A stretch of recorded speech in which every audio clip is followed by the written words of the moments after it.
За ер нь өн өртгөө үед ямар байгаа вэ? Энэ төмөр замууд маань. Цаашдаа үн нэмэгдэх үү? Энэ одоо төгжрээд байгаа энэ олон контейнерууд чинь хизээ цагтаа ирдэг болох юм бэ? Энэ иймэрхүү асуулт байна. За нөгөө талаар Улаанбаатар төмөр зам чи одоо миний мэдж байгаа 10 гаруй 15 мянга ч лөө.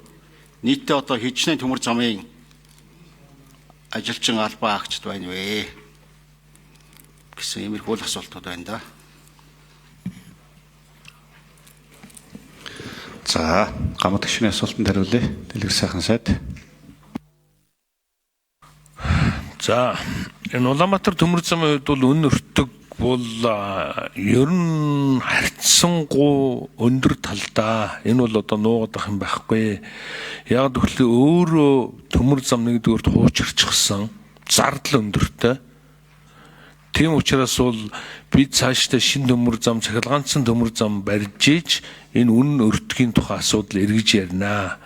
Нэгдүгээр тэр, хоёрдугаарт бол энэ урд төгжрээд байгаа контейнер энэ ялангуяа Тэнжин болон бусад онтууд дээр төгжрээд байгаа энэ контейнерийн хувьд бол энэ сая өнгөрдөг одоо 3 сард 12 орны 200 гаруй төмөр замын төлөөлөгчд Улаанбаатар хотноо хуралдсан. Энэ тээврийн одоо хэмжээ одоо тарифын асуудлаараа хуралдсан. За энэ хуралдаанаар бид юу ярьсан гэхээр нэг дэвшилтэй юм нь бол Хятадаас орж ирж байгаа нарийн царгийн төмөр замыг Ирэн рүү орж ирэхээр хамтрая гэсэн. Энийг яагаад Дэлгэр сайхан сайд нэмээд хариулъя.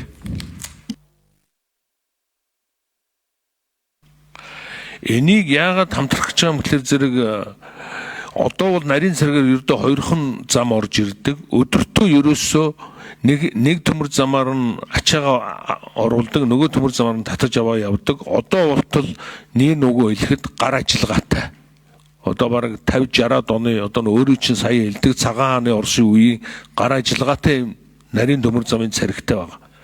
Бид энэ дээр урд хөрштөөгөө хамтраад нэг хамтарсан компани байгуулад тэгээд энэ урд хөршийн нарийн царгийн төмөр замыг наашаа нэг 7-8 одоо суугаар одоо 7-8 салаа зам болгож оруулж ирээд тэгээ ач хуулах байгууламжтайгаа ингээд нийлүүлээд хамтраад явбал бид нар ингээд нийтдээ өдөрт нэг 10-аас 15 одоо нарийн царгаараа галт хэрэг авах юм боломжтой байгаа юм.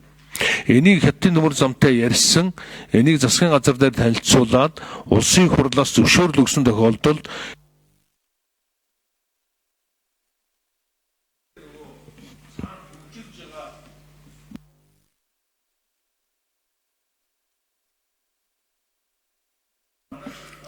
За чухал асуудал учраас дэлгэр сайхан сайд таас нэмээд тодруулаад хэлчих. За уучлаарай, энэ нөгөө олон улсын болохоор сая байнгын орны дарга хэлдэг үнэн микрон дээр ирчээ. Энэ нөгөө Ирэн нь өөрөө манайхтай адилхан жижиг бомб учраас Тэнжин дээр байгаа одоо контейнертэй богоо өгье гэсэн ч авч чаддгүй юм байна.